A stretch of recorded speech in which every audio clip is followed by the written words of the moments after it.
On the Issues with Carol Taylor, candidate for Pennsylvania's State Senate, representing the 30th District. Today, Carol covers voting rights. My opponent, Judy Ward, has followed the lead of Doug Mastriano in perpetuating the lie that the election was fraudulently stolen, something which has been disproven in all of our courts, including those who were Trump appointees. Why do our representatives, or those who are running for office, do such a thing? Because it promotes cynicism of the system, and it encourages people to stay home instead of voting, encouraging people to think that their vote doesn't matter. It does. If every undecided voter, every person who sat on the couch instead of going to the polls, was to vote, I want you to know that your power is enormous.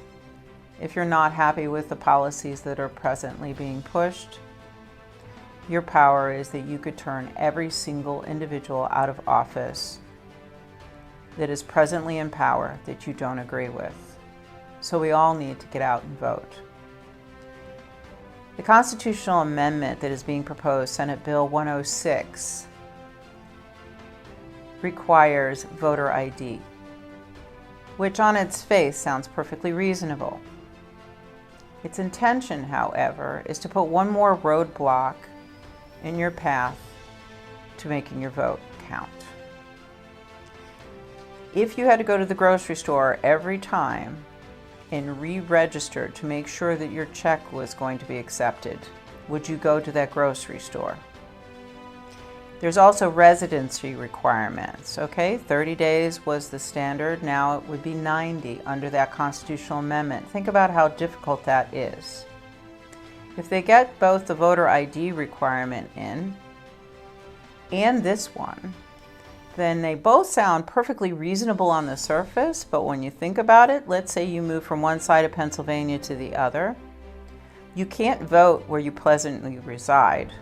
You're certainly not going to travel 300 miles away to vote, and even if you did, you're required to change your ID, your motor vehicle license, within 30 days. Guess what? It's not going to be accepted. Putting impediments in people's right to vote only keeps incumbents in power, and that's why I'm opposed. The People's Candidate, Carol Taylor for Pennsylvania State Senate. Vote early by mail or in person on Election Day, November 8th.